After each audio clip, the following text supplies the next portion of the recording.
Hello everyone, let's discuss your healthcare career. So, healthcare field or a healthcare career, what it really means is so many different things because there's just so much that it entails. So, first things first, maybe the best place to start is doing your research.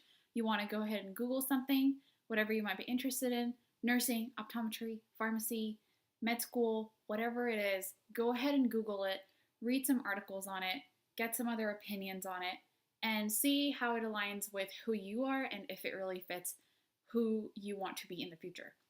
So, the best resource that I can give you is Student Doctor Network. So, that's something that I was definitely using. And what Student Doctor Network has are these forums where it's all these students that are going through the same thing that you are. It's all these students who are been accepted to schools or they're in that limbo process. They don't know where they are. They're giving you their stats. They're really putting all that information out there. Another thing that you can do is you can explore careers on Student Doctor Network as well. You go under articles and you can read about the different articles that they've written about for different careers. So it has the pre-MD, it has the MD, and it has your doctorate programs as well. So everything's kind of listed on there. It's a really good resource. So either go ahead and Google what you want to research about, what you want to be, or go ahead and use Student Doctor Network for a more specific, more guided researching experience. So after you've done some research, some things that you might want to consider is how much time do you want to spend in a school? So do you want to get your 4-year bachelor degree and then do some research? Do you want to get your bachelor's degree and then go into grad school for another 4 years to get your doctorate? Do you want to enter med school after your bachelor's and then going through another 3 or 4 years of residency? So there's a lot to consider there because when do you want to begin your career? When do you want to begin, your family? There's so many different aspects to it. You really have to consider how much time you want to spend in school. So it could be anywhere from 2 years to 4 years to 8 years. So 2 years for a master's, 4 years for your doctorate, and then 8 years for maybe a med degree. So for the healthcare careers, it really doesn't matter what you get your degree in during your undergraduate years. So you can get your degree in art, you can get your degree in biology, you can get your degree in sociology. Anything that you want under the sun is totally okay, as long as you complete the prereqs. So that's why researching is so important, is because once you've figured out what you want to do, the next thing you want to figure out are what are the prereqs to get into grad school for that? What are the prereqs to get into medical school? What are the prereqs to get into anything at all that you are wanting to do? Because you want to make sure that either you can major in something that already has the prerequisites within that program, or you can major in something like art, but you want to make sure you're still taking your science courses that are needed. You want to do your research. Some schools will look at the last 60 credits of your university year. Some will look at your science GPA in particular. Some will look at the overall picture of everything.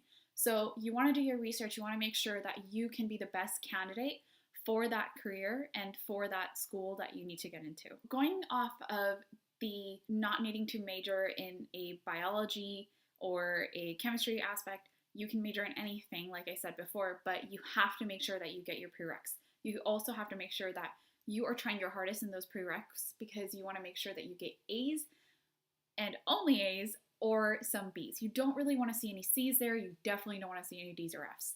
So think about whether you need to take a gap year. So I made a video on gap year that might be helpful if you are going through this phase. I will link it up here. But why you want to consider a gap year, or maybe you don't need one at all, it just depends. So let's say that you majored in art and you still have some prerequisites that you still need to complete. So maybe this is a great time to go find a community college, take a gap year and go complete those prereqs. Or maybe you didn't score very high in the prereqs at whatever UC, CSU that you were taking your classes in. Maybe go over to a community college and take those same classes, or just repeat classes just to make sure that you're going to get the best grade for your classes, for your sets of prerequisites to go into grad school. Maybe at the end of it all, you are tired. You are tired of getting your bachelor's degree and you just need to take a break, and that's totally cool too. So go ahead, take that gap year, take a break, do whatever you need to do and get back in the game. Another thing that is super duper resourceful for your gap year is the shadowing experience that you are going to 100% need to have before you enter any healthcare field. So it's really important to go out there and to shadow. You can go ahead and call any of the healthcare facilities around you, any healthcare providers, and ask if they allow shadowers, ask if they allow volunteers. Sometimes during my shadowing experience, I've been a fly on the wall, and then there's been other times where I've actually gotten in there and just like helped out in all sorts of ways. And that's the best way that you can figure out what healthcare field is right for you.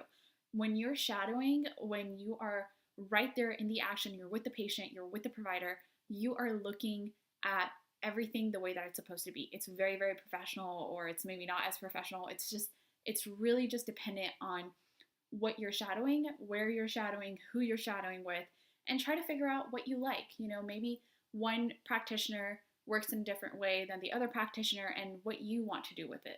Or maybe this isn't the field for you at all. Maybe you want to look into something else.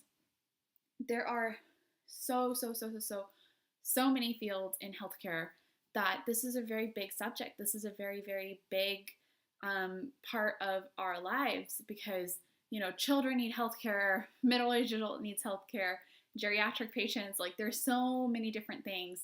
And so begin with the research, figure out what prereqs you need to do, figure out what part of healthcare you want to be in, figure out if you want your 4-year doctorate degree, if you want to go the MD route, you want to go to medical school, figure out if you need a gap year to just absorb all this information and be your best self. And definitely 100% go out there, go shadow, go be a volunteer, go ask in person, go just call every morning, be like, hi, I'm so-and-so, I'm doing my undergraduate degree, or, I'm a high school student, I'm really looking forward to wanting to be in this healthcare field. Do you guys allow for any volunteers? Do you guys allow for any people to shadow? And they will let you know, and majority of the time they will. Hopefully they will. And there's all different types of shadowing experience out there. So just go experience it, see what it's like to be in it firsthand rather than, reading a bunch of articles about it, watching a bunch of YouTube videos about it. This is getting you prepared, but shadowing is where it all kind of comes together and you're able to decide for yourself whether you're a good fit for this particular career or this particular healthcare field, or whether you're not. So I really hope that you guys took information away from this that is going to be helpful to you. If you did, like the video, subscribe here, and watch the next video here. Bye, guys.